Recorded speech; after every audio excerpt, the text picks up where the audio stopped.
we had a very big issue. The striker position was vacant and we needed somebody to fill it. And so it has now been filled by Carlitos Tevez. And today we're going to be finding out the truth about this card. Is this card wondrous, mid, or doo-doo? And by the end of this video, you'll find out the best ways to use this card to help get you more wins in FC25 if you do decide to buy it. But why should you listen to me? Well, I consistently get to the rank 2 and rank 3 range of FUT champ, and I'm also an elite division player. So I believe I can use my ability to help guide you to use the best cards to help get you more wins. But before we move further, to give you the very important information on this card, Carlitos Tevez, if you do need FUT coins to get more expensive cards, be sure to use code CV3 on U7Buy for 6% off. Link in the description or link in the comment to get cheap and safe coins. So now let's talk about the main important things about a striker that you need to perform the best for you. We obviously know it's the shooting and clinicality ability and the pace, and also the dribbling, and we'll get to that very shortly. But let's just talk about the things that complement that, which would be the physicality. And for the physicality with Carlitos Tevez, I ain't gonna lie, he had moments where he was actually able to put some of the center backs on their ass and leave him there and get goal scoring opportunity, because he's not a puss in boots whatsoever. He has some strength to it. So think about that while you're using this card. Now, does he have the ability to fly like an eagle and win the ball in the air? With his height being about 5'7", he's not gonna win in the air for you. So for that end of physicality, it's a little bit shaky, like Parkinson. But other than that, his physicality is nice because he can run for days like a Modman. Remember that, because he has Energizer Money playstyle with 94 stamina on top of that. So we ain't getting tired anytime soon. But then another important thing that you need to realize, because if you miss out on these type of things, it could sway you to want to buy the card, but also not want to buy the card. So make sure you don't miss out on some of the stuff I'm saying here, like the passing ability. Looky here, Carlitos Tevez, he's not going to send in them over the tops very nicely. So if you want him to be a type of playmaking striker for you, I wouldn't recommend it as much. So avoid being the playmaking striker. He can still get off the short passes and the good passes, but if you're trying to send them over the tops from a distance for him, he might sell you in some moments because his passing is a little bit low when it comes to the distance pass and crossing. So try to do a little bit of the tiki-taka Barcelona, quick passes, short passes with him to get opportunity. But wait, we got to talk about the defensive capabilities for a striker, right? Don't give a damn about no damn defense. He's an attacker. Now let's get into the very crucial things for a striker, and one that is the dribbling ability. Now looky here, I can just put it this way.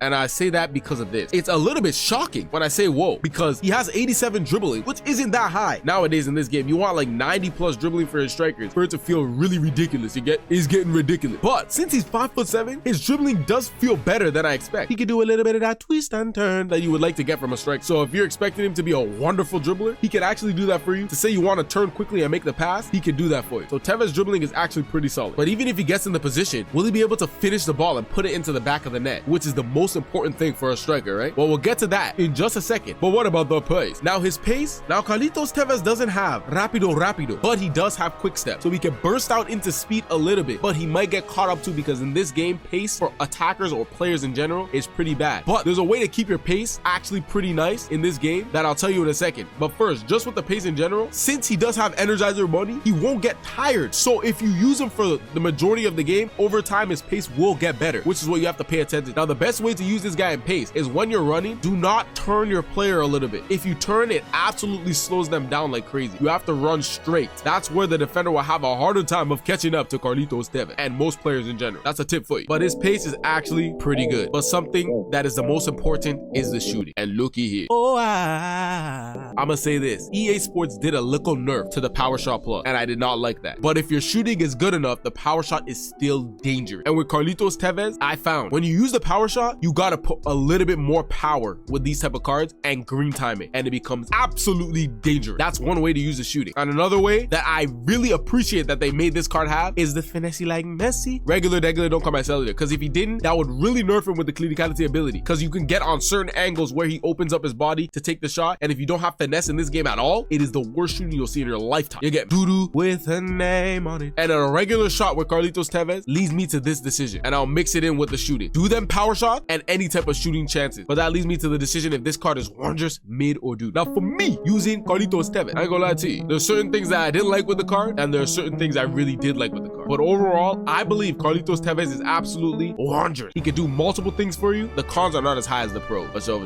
pick up this card if you can. But there's another card that you might really need to pick up, and it's this card right here. Find out if this card is wondrous, mid, or doo. Adios.